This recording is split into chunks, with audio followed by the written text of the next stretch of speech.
te la ni chai ha tu ni lai sei dio hi le the last day's reception in chi pi ki sai na mai pa bai sai ya ni le phang nu nga ki ha na phang nu nga hi zo wa hu ki body in chu Christian te dinga kham lai te dinga ki ha na thu pi tam ni nga hi in chi ki ha na chu Israel lo na di wa tu nia kham lai te zong hi chu topping hi pai mo ma hi zen tu ne la hi ina sai di wa hi in ji asu hi chi thu hi tao nó cũng mà nó ngày gì về bác cái sự nên cái gì này hey, azobin một hàng vô mình, vài một trang hình sim đại, hạt về cái sim kít tiếng này, mẹ thiếu cũng xôm đi là đi, sáng xôm đi là đi, apa xôm đi là segi, chẳng hết cái sim tiếng này, Israel mi tile, Christian hem lệ, thiên đạo hem bỏ cũng sụt vào bên tiền, mẹ chỉ là lâu pi ta lệ, mukidang, anh bắt sát đi một anh thấy lệ, hàng xuống tiền ta riêng rồi anh hẹn hạ tiếng nói hi xong như là nó bé mình cái mà cái gì nó sạch đêm là hi về thì riêng xuân mi hồn là giàu và về cầm thêm mà áo mê ati va hi lệ chỉ đôi hi ai hi lâu lệ về in đần xuống áo mê thì dòng lệ ta sẵn hi thì dễ lắm thì lệ có thêm thì số là mà không thật độ lệ thì đúng lắm cái asal vậy mi hiếm cho ba không kịp dòng chút ta bằng đinh là hi và thì là tôi thiên sinh nào phát hiện của hắn. Amen. Tao nói điều này. Và lệ lấy xin là sung ao từ dấu xin xem các hậu lại của phát hiện. Là lung sinh là lấy chân vợ tu chung của phát hiện. Yút làm cài hòn. Winter yút kém là hình bỏ nào và hình của phát hiện. Apat niya kan na hình tiêu đến. Thúc đi hỏi ta làm cài hòn của hình cả gia bình. Khám lại cái hòn hình phát hiện phát chung là thấy ta. Ta ka zata vi nahi nong pi na ka san sa na min thing ka thang va vi nahi pakai tu ne hai in zong na gao thing hum pi na ka to ki ro vi nahi lung se ta na ma nei hum pi vin lang o pa ti lung sung so ma na ta ko ma zong ne tu ni ke ho ding na pen pha nahi in tu ni ke ho ding na tinung hai pha nahi in tu ni ke ho ding na lam pi ji su pha nahi in tu ni ke ho ding na kisim tha pha cha hi ta nahi ese chu na cha te chu lai mu na không tôi còn mà dốc xí nó mà ngay được số kiến thì dễ chung tu nhà thu cái xây đình hi ama họ đi ngào giống quay mồ cái ao đi ngào giống quay mồ mi giống xây đình ngào quay mồ thì dễ chung phát thầy mồ đình cả bao bên này cả bao nó giống xí là cái giống xí nó mà thì ngào bọc xây và cái dễ chung cả bao bên amen và nói lấy sự cái xây cũng là hiếm theo phá là hiếm nát sao ta không đi ngay tôi và nói lấy sự cái xây cũng ai tai thì xây đình riêng dòng hi aki chạy cù đi tàu vin aki chạy này này episode này thì lệ và nói lấy sự là thiên lung giống sẽ về đâu rồi lấy sự hi anh ấy kita ta in và nói lấy sự hi hiểm dia hồn giống tôi kita udah riêng này ta in social media hồn giống cái hồn thì là share tập in cái hồn đến năm nó mà share tập in muốn hi hồn thì là share tập in thế giờ chú hẹp hạ na không là lại cái này satan in hit gì abol sinh aku ni chân cái này lo hình sinh cái này thế giờ chú satan in tu nhà hẹp hạ na anh in body thu pi ta tu ni mà ba cái này ông là lại này tu à xong abol sinh này thế chứ họ là chú nó mà anh in bol sinh pe họ chú ipi ham tu à xong mà ba là in body na sata in body Christian te ho hẹp hạ na tiếng anh in body chú ipi ham itu deh Bible hi tuliskan in body này thu đi lệ thu dầu anh bị nặng đến hiện chú ba chú thu dầu thu lệ thu đi đâu cái là chú mi dầu sẽ áp dụng như này mi dầu sẽ sụp vào như này anh là miracles false miracle na false miracle thì tiếng lệ đặc sản nó mèo chi na đi đâu counterfeit thì chú ăn hé là bộ này thì chẳng hé chuẩn mi hoài nó ta sân đi đâu thì chỉ cho ta hi thì đi đâu Bible về ta đâu và nhiều những chuyện miracle thì cái đồng bộ cho vậy đâu và ta thiên ao mê ta thì vậy aba là chuẩn và nói cùng pi thì cũng khác nào why you in là tu ni ha focus mung cho first miracle elo là counterfeit miracles thì focus in body he azo Bible na simtavin itu Matthew la ki sei chu iba na hi le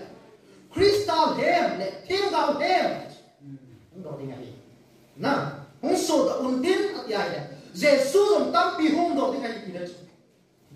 Amen. Jesus tâm pi pi đồ ta này. Thiên ông hem tâm pi đồ ta này. Christian preacher, prosperity preacher, na preacher tâm pi thiên cao bangin na to mo Niyon thiên cao ta bangin ang ngay tubin. Kita bang chun congregation tam pi han ngay tubin. Ama ho chun pathen thua se tubin. Mi ho sudah movin. Itu chun mi ho na muti mo par. Oh amai pathen tiu lawe ti ni dai. Itu tam pi ang ta. Ya chu hiu kita sa ding ngay pura hi. Itu ho na zong hin. Itu ta bang chun na sada hum na lai ding hi so pi te ho. Aba na chun biasa yang ni tidak. Vet sana kita hin body itu ni pi dia ni tidak. Ibat tinggal kita kisading, ibat tinggal tasan lo zium lo. Ini tasan lo pada pakai tasan lo kalau nanti ini dia. Vet sana kita body, force miracle. Hindi chun, ho, han chun dia ho zing zo. Adi 7 day Baptist day ho zing zo chu. Itu macam kepla ni deh. Ahi teh. 7 day Baptist day ho zo hitji din mun wai chi teh wai. Azin chu azupa aba na Bible ni na sei chu ipihan ipila ve bin man ka hin masat din na hi ve alo pina ro no na pati ni alo pi hallelujah amen azin chu man tin hong rung di wai ei na sei pi vin ei na hin masa bi na hi hise chu tu ni ho Bible ni va ti ba mun na mun te ni pati lo ya amen hise chu Bible ve bin man ka hin masat din na hi ve wani ka pi na hi ve gam thema ame na gam thema hichalang gam ko ame hitabang bol mo kitang misudam thei ai la thil kitang dang bol ho ame pi zong la gachi hi bo ti Bible ta sa diwa mi ta sa diwa Bible ta sa then in dan sung na ame pi zong le si hi win ti zong le ta san hi na ti na lai chi zong ta san lo ti amen. Hallelujah. Bible hai che hallelujah. Sola scriptura. Bible la. Inde ni na. Disia chu koi ham ka ni bol mo kidang na bola, mia sugama, ela thil kidang na bola, musa kidang na bola, meya pon sa kya, va musa kya, ai lo me thil sa chom chu ba bol kya. Ai lo la ama tu le pe sing na ni zom le. It's ita san lo di ba. E ho ni mai ta mo ta san lo di le. Asing itu baik bukan nasi. Hem ham hoi ya tim tim nanti bahin. Satan hina karakter dia sekarang nasi. Oh, Satan hina karakter. Satan hina hoi. Ama itu zon sila. Satan hina masa masuk di dia Lucifer. Lucifer kita itu sulai asik kuat apa gitu. Asik sama ambil hoi sezin. Sulai asih ko baca pagi sakari. Ama cho chi be se chun ba di mo zo se ya na ni. Pathin Lucifer la se ba chun ama body guard ding le. Pathin noi diu ta ba di mo zo se chunga ni ama di vai ho di la commander ding ba kina tun ba. Ai la ama ki chi ahi la ba chu. Mo ina ba tain pathin do na ma ta. Anina hepana dim sehi siful hepana dim atumna Bible thema hi Satan ju Bible thema chu good theologian hija chu Bible thema hi jai tu le theologian jo se koi ta nati bang abana him kita thensa claiming himself to be God, claiming himself as God. Pathin cái amai pathin hi ding nom jing jing ai abana chu mi dam sa the le mi dam mo sa the counterfeit healer mi zong dam sa the mi zong dam mo sa the abana mi himle gan cha sunga bu the angel is a spirit being na spirit ya cha mo mi sunga zong the gan cha sunga zong the satan wa it's a possession yo na abana chu pantille mihim yang puak ilate hi personified. They can personify human being as well as angel. Vamti ho lip was on it. và điều cho cái này thì mua hết sao sao mình tao amit sen kui kia amit sanana anh nó cầm hồn lên luôn tôi là nào là chỉ được chứ nào giá nó tôi là chỉ được mà rồi tôi học cái quy luật chỉ nói sai vậy tao anh điều cho hồn lên luôn sen lên luôn cái mình sen lên luôn cái boy cái bà thì cái chỗ thì nó cũng không cái chỗ thì nè cái bà thì nó cũng không cái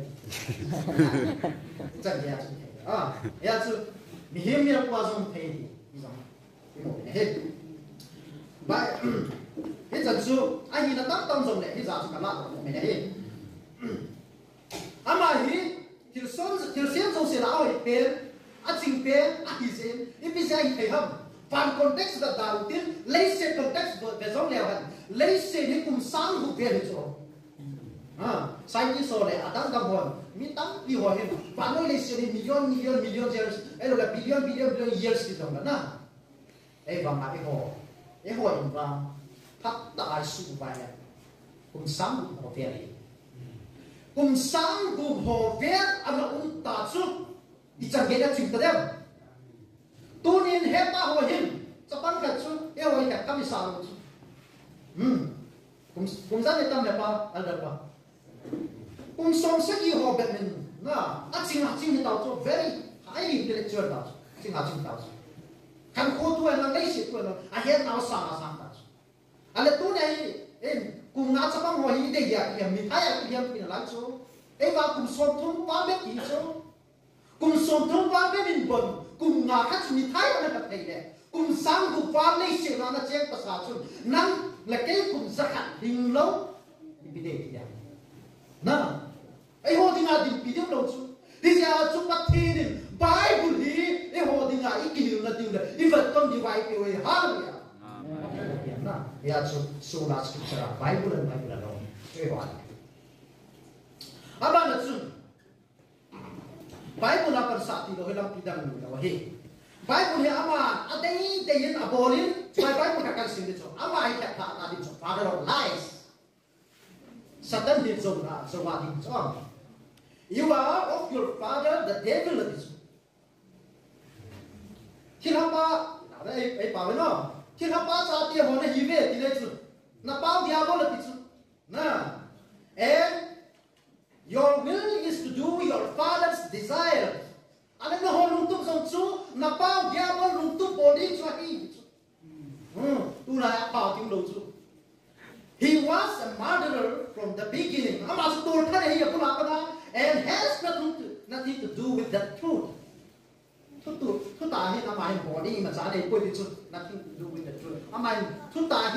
with the truth. Because there is no truth in him.